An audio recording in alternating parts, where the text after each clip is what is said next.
Originality is my curse. This was originally supposed to be a self-help script on how to go about locating your source of meaning without defaulting to biological reproduction. However, after 3 or 4 rounds of drafting and at least a dozen hours of fruitless retooling, I've come to the conclusion that there's absolutely nothing I can say on that particular subject that hasn't already been said by at least 15,000 other people just in the last month. I suppose that's just what I get for trying to tackle an issue that circa half of all humans, and at least 90% of all men, have been challenged with since the beginning of time. There's only so far you can string out the phrase, "Life's a game, so have fun," before it starts to sound pretentious and preachy. So, rather than throw more good time and energy after bad, I've instead opted to take a page out of the corporate playbook and strategically pivot to an area where my investments will, hopefully, yield some better returns. And what more evergreen pasture is there than the false dichotomy between good and evil? It's been said accurately that evil wins because good is stupid.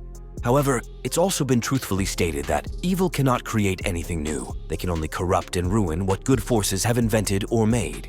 The reason for both is that good, by which is most typically meant the forces of creation, are complex, whereas evil, by which is usually meant the forces of destruction, is painfully simple. Think about it. How much brain power does it really take to knock down a building compared to what it takes to design and build one? Now, I've stated before that the default nature of all life forms is parasitism, by which I mean that if given the option between an easy and hard path with similar rewards, most living things will choose the former since we evolved in a world where counting calories was literally a matter of life and death. However, being part of a cooperative social unit means carrying your share of the load, as nobody wants to be left holding a bag they didn't voluntarily pick up. This being the case, we know from various experiments that all primates have an instinctive sense of fairness, which I define as the justification of work and reward in a social context.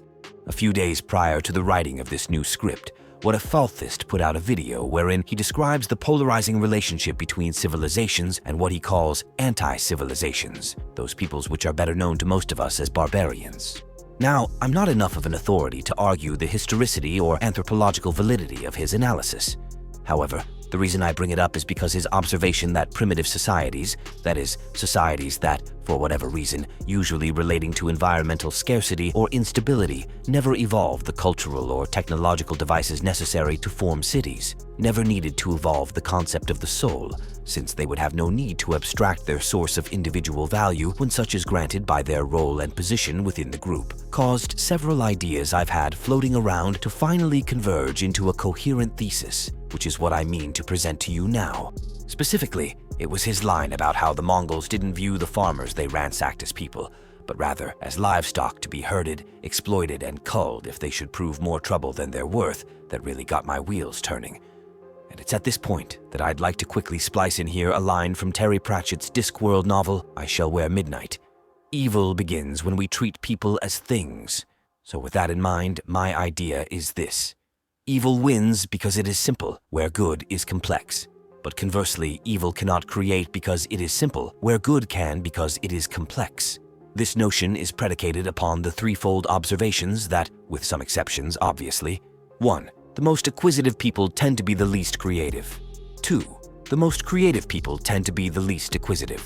And 3. That complexity and efficiency are neither synonyms nor antonyms, but that simpletons tend to regard them as either, depending on their personal leanings and/or agendas.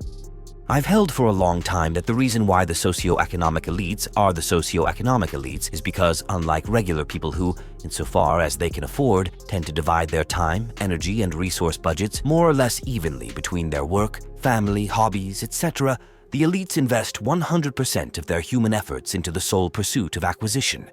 And therein lies the heart of my thesis for today.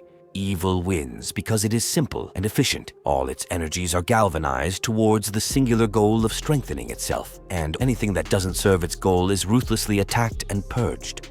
Whereas the forces of good tie up the preponderance of their energies in works extant, and more often than not independent, of themselves, and so have proportionally less strength to field at a given moment than the forces of darkness. We can see this illustrated most starkly in the difference between the Elder Scrolls Aedra and Daedra, the former, who tied up most of their powers and beings in the creation of the world, consequently have less free might to muster in its defense, or in the power disparity between Jedi and Sith of similar rank. As the YouTuber Jenserai1 eloquently phrased it, The Jedi are the better way to live, but the Sith are better fighters.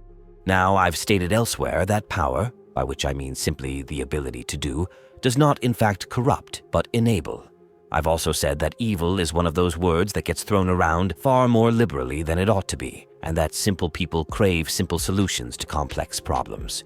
So much so that, should they fail to find one, they'll produce it themselves, and then proceed to guard that defenseless hill with their lives. And I stand by all of those statements, which is why I'm going to round off this little micro-thesis by summarizing it like so. The reason our modern world seems as terminally bifurcated as it is isn't because our culture's been divided, but because it was never one contiguous mass to begin with. The normal people, whose interests are spread along the multivarious avenues of life, have been systematically impelled into alignment with the goals and interests of a subculture of single-function automatons, whose ideal world is one wherein all human activity enables their acquisition, and so any that don't are designated as inefficient or evil and are consequently targeted for eradication by the Dominion culture's incentivizing artifices and their lobotomite stooges, or NPCs, as is the internet's favorite slur for them. The problem with all of this is that humans are not machines. We are animals, and the elite's single-minded obsession with selfish acquisition leaves no spare room for the two most important and fundamental pastimes of any animal race: reproduction and recuperation. We're all aware that we're in a so-called crisis where the former is concerned, although the latter tends to be the more criminally overlooked side of the coin by all sides of the capital versus labor divide. Very simply, due to their organic chemical composition, the human body, of which the brain, and thus the mind, is a key component, has hard and fast limitations. They can only be pushed so long and so hard, both physically and mentally, before they begin to break down and eventually cease altogether. And while there has not yet been devised a system of math suited to calculate the sheer number of fucks our semi-sentient overlords don't give about human health and wellness, having your workers simply collapse from exhaustion on the job floor, or to have large swaths of your worker-consumer population suddenly die off because you failed to afford them sufficient life room to procreate tends to create more problems than it's worth in the long run. Now, if only the elites didn't have the collective IQ of a coffee table, they might just have managed to steer our ship away from the proverbial iceberg before we'd crashed. But they don't, so here we are. Also, have you ever heard someone be referred to as a scholar and a gentleman? The word scholar comes from the Greek, schola, meaning leisure, and the term gentleman refers to someone with an independent source of income, i.e., someone who didn't have to work for a living, and who therefore had the spare time and resources to busy themselves with the study and practice of arts not directly pertaining to survival. This is why the plurality of scientists and teachers and artists throughout time have been members of the ruling elite, as they were the only ones with the luxury of time to sit around having lofty thoughts and of resources, both physical and intellectual, to cultivate and explore those ranges of abstract interest. The consequence of this has been that, historically, culture and knowledge had trickled down the socio-economic hierarchy rather than percolating up. But now it seems, with the advent of the internet and the incursion of the postmodern industrial economy, the role of teacher has been obfuscated, if not wholly discarded, in favor of whatever's the most profitable at the moment. But before I start myself off on another rambling tangent, as I am so wont to do, the TLDR for right now is that it seems to me that evil, as in the self-destructive forces of human vice, always wins because it has the preponderance of power in the short term. And seeing as how we have to pass through today to get to tomorrow, the forces of good, meaning the altruistic forces of human virtue, rarely so much as get the chance to even muster a defense before getting driven down into the dirt. The only reason they have a fighting chance at all is because most people prefer the latter to the former, but most people would rather live in a cage than risk dying in an open field. And with that, don't forget to like, subscribe, go buy a book if it pleases you, and until next time, stay safe, stay sane. Remember, even Jesus can't save a thing that doesn't want to be saved, and may peace be ever upon you.